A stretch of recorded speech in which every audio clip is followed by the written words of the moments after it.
मैं कोई भी फाइनेंशियल एडवाइजर या फाइनेंशियल एक्सपर्ट नहीं हूं। इस वीडियो में दी गई सभी जानकारी या तो इंटरनेट से ली गई है या फिर स्वयं के एक्सपीरियंस और रिसर्च से बताई गई है। इस वीडियो में स्पॉन्सर कंटेंट भी हो सकता है, तो इस वीडियो को देखने से पहले मैं आपको यही सलाह दूंगा कि आप कोई भी इन्वेस्टमेंट हमारे कहने पे या वीडियो को देख के ना करें। हम गलत भी हो सकते हैं, इसलिए कोई भी इन्वेस्टमेंट करने से पहले आप सभी अपनी ओर से स्वयं की रिसर्च कर लें। इस वीडियो को देखने के बाद आपके द्वारा की गई किसी भी तरीके की इन्वेस्टमेंट की हमारी कोई जिम्मेदारी नहीं होगी और ना ही उससे होने वाले किसी भी प्रकार के profit and loss, trading, legal, mental और फिजिकल लॉस की भी। ये वीडियो सिर्फ एजुकेशन और इन्फॉर्मेशन पर्पस के लिए बनाया गया है। ट्रेडिंग एक हाईली रिस्की काम है, बिना पूरी जानकारी के मार्केट में ट्रेड ना करें, इसमें आपको नुकसान हो सकता है और जो भी ट्रेडिंग आप करते हैं वो अपनी रिस्क पे करें, इसके लिए कोई भी जिम्मेदार नहीं होगा। उस पैसे को मार्केट में ना लगाएं जिससे आप खोना अफोर्ड नहीं कर सकते, और ना ही कोई भी लोन लेकर इन्वेस्टमेंट या ट्रेडिंग करें। फाइनेंशियल मार्केट में फाइनेंशियल स्किल्स बहुत जरूरी है, बिना इन स्किल के इन्वेस्टमेंट और ट्रेड ना करें। Cryptocurrency is an unregulated digital currency, not a legal tender and subject to market risk. लो दोस्तों, मैं हूं प्रांजल, सभी का स्वागत करता हूं क्रिप्टो वेल के बिल्कुल फ्रेश वीडियो के अंदर। तो आज के इस वीडियो में हम लोग बात करने वाले हैं about the technical analysis and the न्यूज़ेस जो कि मार्केट के अंदर यहाँ पे चल रही हैं। तो बिल्कुल भी मिस आउट मत करिएगा। सबसे पहले चलिए वीडियो को लाइक कर दीजिए, शेयर कर दीजिए चैनल को, और सब्सक्राइब करना बिल्कुल भी ना भूलें ताकि आप ऐसी इंपॉर्टेंट अपडेट को मिस आउट यहाँ पे ना कर पाए। एंड इसी के साथ अगर आप ट्रेडिंग को इन डेप्थ डिटेल के अंदर यहाँ पे सीखना चाहते हैं तो डेफिनेटली आप ज्वाइन कर सकते हैं मेरे इस टेक्निकल एनालिसिस कोर्स के अंदर, जिसकी सारी डिटेल आपको वीडियो के नीचे डिस्क्रिप्शन बॉक्स में जाके मिल जाएगी, ताकि आप चेकआउट कर सकते हैं। और अगर आप अपनी स्किल्स को एक अच्छा बूस्टअप लेवल देना चाहते हैं तो डेफिनेटली ये कोर्स आप सभी लोगों के लिए केवल क्रिप्टो नहीं बल्कि फॉरेक्स, कमोडिटी, स्टॉक के अंदर भी आप डायरेक्टली जाके ट्रेडिंग यहाँ पे कर सकते हैं। चलिए आते हैं सबसे पहले मार्केट के ऊपर कि मार्केट के अंदर यहाँ पे क्या चल रहा है। तो लास्ट वीडियो में हम लोगों ने बात करी थी अबाउट द बिटकॉइन कि बिटकॉइन के लिए एक क्रूशियल लेवल है लाइक 27,000 एंड वीकली क्लोजिंग भी हम लोगों के लिए थोड़ी सी इंपॉर्टेंट होती है।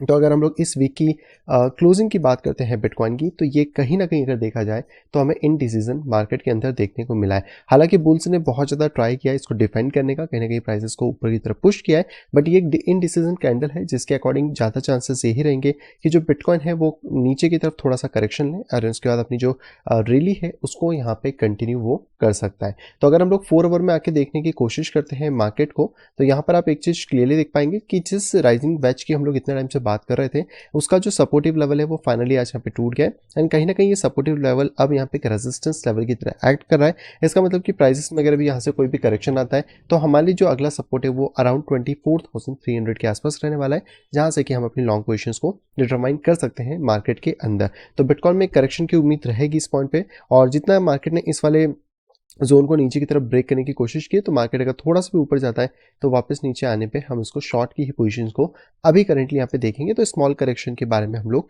यहाँ पे देख रहे हैं कि बिटकॉइन के अंदर ये डेफिनेटली हो सकता है। इसी के साथ बात करते हैं हम लोग बिटकॉइन की डोमिनेंस के बारे में। तो जैसे मैंने आपको बताया कि डोमिनेंस जो है वो बहुत ज़्यादा प्रोपोर्शनेटेड होती है बाकी सभी चीज़ों से। तो अगर आप देखें तो इसके अंदर भी एक पैटर्न फॉर्म हो रहा है, और इस पैटर्न के अकॉर्डिंग कम से कम डोमिनेंस को थोड़ा सा नीचे आना चाहिए 46 के आसपास। उसके बाद अगर ये ब्रेक करती है तो इसकी जो मेजर रेंज है, जो कि हम लोग बहुत टाइम से यहाँ पे देखते आ रहे हैं, एक साइडवेज रेंज आप ये वाली देख पाएंगे। तो अगर एक थोड़ा सा करेक्शन यहाँ पे कंप्लीट कर लेती है या फिर इससे भी थोड़ा नीचे आके 44% तक भी आती है, तो जो बाउंस होगा वो मैसिव होगा, और कहीं ना कहीं ये वाली जो रेंज है ये पूरी अप साइड की तरफ हमें ब्रेक करती हुई मिलेगी। तो बिटकॉइन की डोमिनेंस इस टाइम पे थोड़ी सी इंपॉर्टेंट है, जिसको कि आप यहाँ पे डेफिनेटली चेक कर सकते हैं। And in a short term ये पैटर्न कैसे प्ले आउट करता है ये हमें देखना होगा, जिसके अकॉर्डिंग अभी जो करंट सपोर्ट है वो 46.54 की डोमिनेंस के आसपास यहाँ पर रहता है। वहीं पे अगर अल्टकॉइन की डोमिनेंस की बात करें तो ये स्टिल यहाँ पे ड्रॉप हो चुकी है, और जो लास्ट सपोर्ट था जिसके बारे में हम लोगों ने पहले भी बात करी थी उसको इसने नीचे की तरफ ब्रेक कर दिया है। इसका मतलब सिंपल है कि अभी यहाँ पे हमें अल्ट्स जो BTC पेयर के अल्ट्स हैं उसके अंदर कोई भी खास मोमेंटम देखने को नहीं मिल रहा है, लेकिन जो प्राइजेस हैं या जो डोमिनेंस है वो करेंटली नीचे जा रही है। एक लास्ट सपोर्ट है 9.28, अगर मार्केट यहाँ भी नहीं रुकता है देन मार्केट आपको 8.3 के आसपास आता हुआ मिलेगा, यहाँ पे कि BTC पेयर्स जो है सभी अल्टकॉइन के उनमें से मेजोरिटी यहाँ पे करेक्शन लेंगे in terms of BTC pairs के अंदर। यहाँ पे बात करते हैं इथेरियम के बारे में। तो इथेरियम में हम लोगों ने लास्ट टाइम 2 पैटर्न्स को ऑब्जर्व किया था। सबसे पहला जो पैटर्न था वो जब भी ब्रेकआउट होता तो प्राइसेस को कहीं ना कहीं 2100 के आसपास ले आता, बट लास्ट वीडियो में मैंने आपको पहले से अपडेट ये भी चीज़ की थी कि मार्केट पहले इस वाले नीचे जोन को टेस्ट कर सकता है, एंड स्टिल यहाँ पे चांसेस है कि मार्केट थोड़ा सा और नीचे की तरफ आ सकता है, क्योंकि देखिए अभी तक अगर मार्केट को ब्रेक करना होता तो इस पैटर्न को यहाँ पे ब्रेक कर जाता।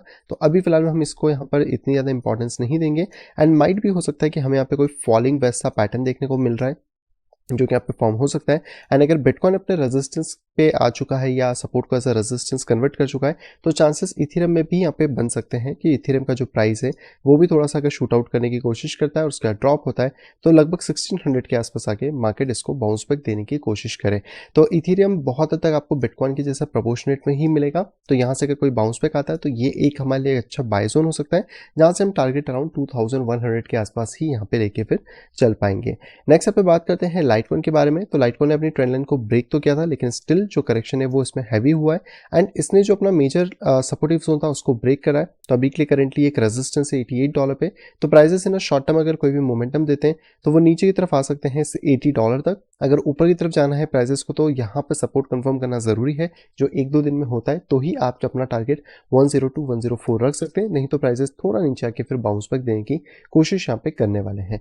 नेक्स्ट पे बात करते हैं बाइनेंस कॉइन के बारे में। तो अब ये मत बोलना कि बाइनेंस कॉइन के साथ जो भी हुआ वो एकदम सरप्राइज था, क्योंकि आप लोगों को मैंने पहले ही बता रखा था कि इस पॉइंट पे मार्केट थोड़ा सा बाउंस करने के बाद ड्रॉप लेगा। तो यहाँ पर आपको ये बाउंस मिला है और यहाँ पर एक मेजर हिट देखने को मिला है। अब यहाँ से एक्चुअली मार्केट ने तो बाउंस बैक अभी तक नहीं लिया और मुझे लग नहीं रहा कि अगर BTC भी ऊपर नहीं जाता है तो BNB के साथ ऑब्वियसली बात है कि ऊपर की तरफ तो नहीं जाएगा। तो यहाँ से भी हम लोग एकदम एक्सपेक्ट नहीं करेंगे, या तो हम 1-2 दिन रुक सकते हैं इस चीज़ के लिए, या फिर हम ये देख सकते हैं कि जो प्राइजेस हैं वो नीचे की तरफ अगर करेक्शन करती हैं या नीचे की डायरेक्शन में जाना स्टार्ट करती हैं तो लगभग जो हमारे पास सपोर्टिव जोन है BNB के अंदर वो आपको देखने को मिलेगा $280 से लेके $285, जो एक अच्छा जोन हो सकता है जहाँ पे कि हम फिर आगे चल के बाई के बारे में प्लान आउट कर सकते हैं।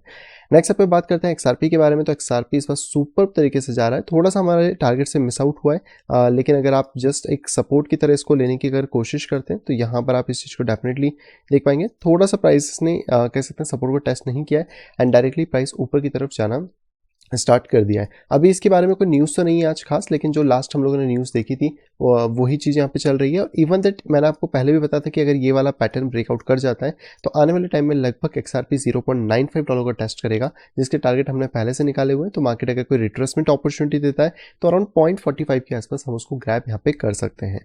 नेक्स्ट बात करते हैं डॉट के बारे में। डॉट में स्टिल एक बियरिश चैनल था जो नीचे की तरफ ही अभी भी कंटिन्यू आ रहा है। थोड़ा बहुत भी अगर प्राइस मोमेंटम अपसाइड होता है तो 6.2 6.27 के आसपास एक रेजिस्टेंस है, लेकिन अगर प्राइसेस में ड्रॉप इसी तरह रहता है तो लगभग $5 के आसपास तक 5.3 के आसपास तक हमें एक अच्छा सपोर्ट डॉट में देखने को मिल सकता है। तो अभी तो हम इसमें एकदम बुलिश नहीं होंगे, और अगर आने वाले दिनों में 5.7 का जो सपोर्ट है वो भी ब्रीच होता है तो आप 5.2 या 5.3 के आसपास का वेट यहाँ पे कर सकते हैं।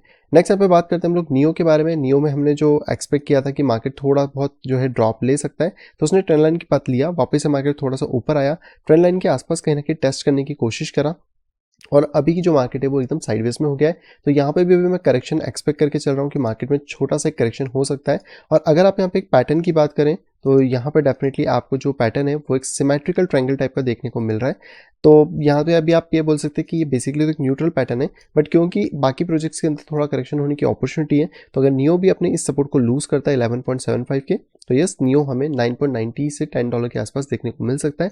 फिर वहाँ से जो भी बाइंग आती है वो हम लोगों के लिए $20 to $30 तक ईजिली यहाँ पे फिर जाने की उम्मीद हो सकती है।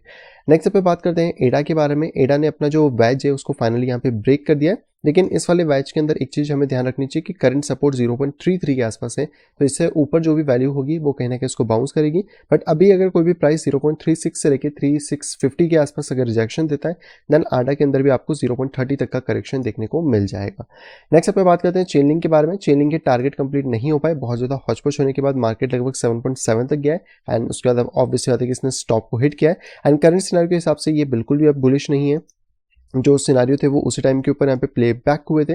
अभी के टाइम के हिसाब से अगर प्राइस थोड़ा बहुत बाउंस लेता है तो लगभग 7.13 टू 7.2 के आसपास आके मार्केट के अंदर करेक्शन होने की अपॉर्चुनिटी बन सकती है, जिसके अकॉर्डिंग जो भी करंट सपोर्ट है वो 6.4 के आसपास रहने वाला है। तो आप इन जोन्स के आसपास थोड़ी सी नज़र रख के चल सकते हैं कि अगर यहाँ पे चेनलिंक का प्राइस इन फ्यूचर आता है तो हम लोग को यहाँ से कोई बाइंग अपॉर्चुनिटी देखने को मिल पाएगी।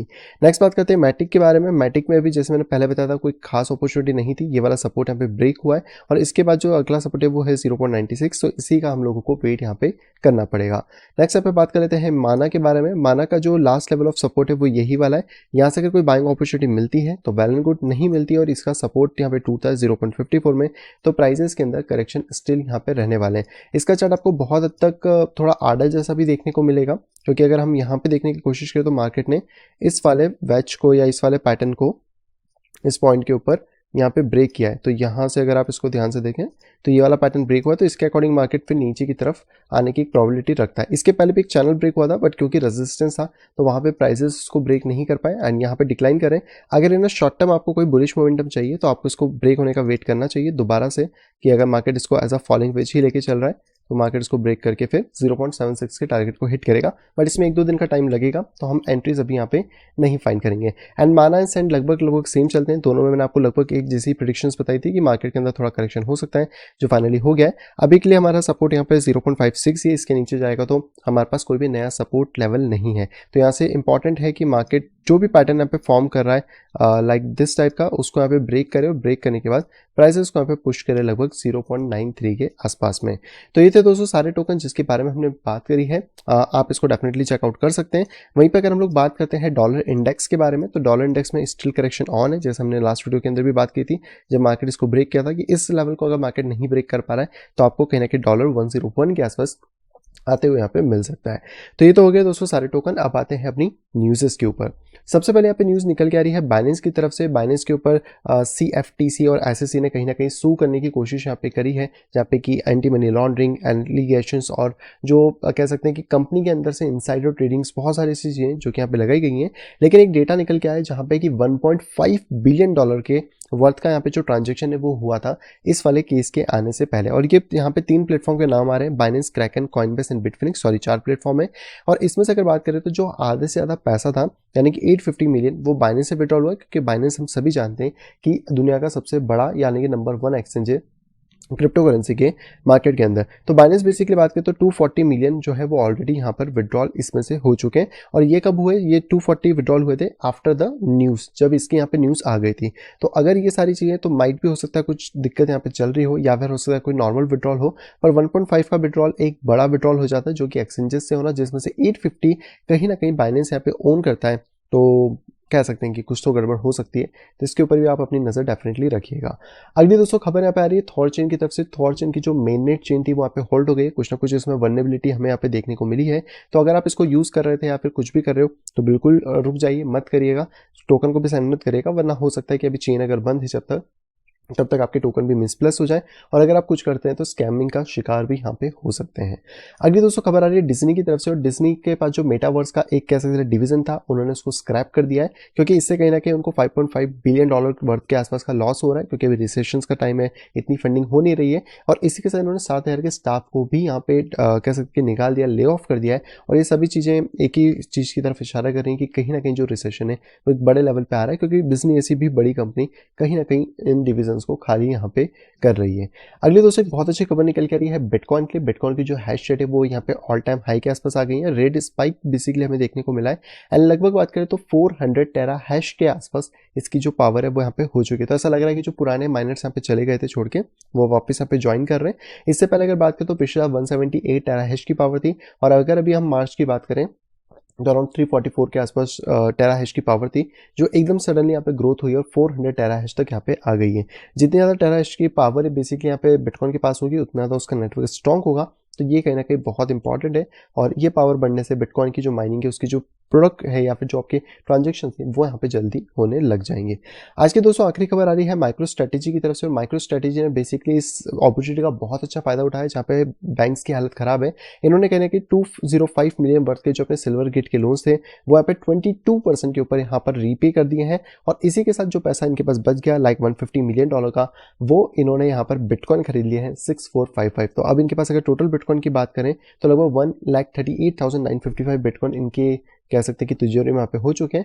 और ये कहीं ना कहीं अब 4.414 बिलियन की एवरेज वैल्यू के साथ है, जो कि 2981 के ऊपर प्राइसेस है। तो अगर आप सोचते हैं कि डिप पे बाय करें तो माइकल भैया कहीं भी ले लेते हैं, बस उनके पास पैसा यहाँ पे होना चाहिए। ऑब्वियसली माइक्रो स्ट्रेटेजी अपनी ऑफिशियल वेबसाइट पे भी बताया, तो आप जाके इसको देख सकते हैं, क्योंकि ये पब्लिक रजिस्टर कंपनी है जो उनको सारी चीज़ों का जो ब्यौरा है वो बेसिकली यहाँ पे देना पड़ जाता है। तो अगर आपने कितने बिटकॉइन खरीदे या नहीं खरीदे कमेंट बॉक्स में कमेंट करके आप बता सकते हैं। तो दोस्तों आप सभी को यहाँ पे पसंद होगी। दोस्तों अगर वीडियो को पसंद तो प्लीज़ वीडियो को लाइक करेगा। अगर अभी तक आपने चैनल अपने फैमिली या फ्रेंड के साथ शेयर नहीं करा है तो तुरंत जाएं शेयर करें, ताकि वो लोग भी क्रिप्टो मार्केट से अपडेटेड रह सकें। और अगर आप आए फर्स्ट टाइम इस चैनल के ऊपर, तुरंत जाइए चैनल को करिए सब्सक्राइब, साइड में नोटिफिकेशन बैल को दबा के क्लिक करें ऑल के ऊपर, ताकि मेरे आने वाली सभी वीडियो की इन्फॉर्मेशन प्रॉपर टाइम पे पा सकें। तो मैं मिलता आपसे कुछ इंटरेस्टिंग वीडियो के साथ, तब तक have a great day and bye bye.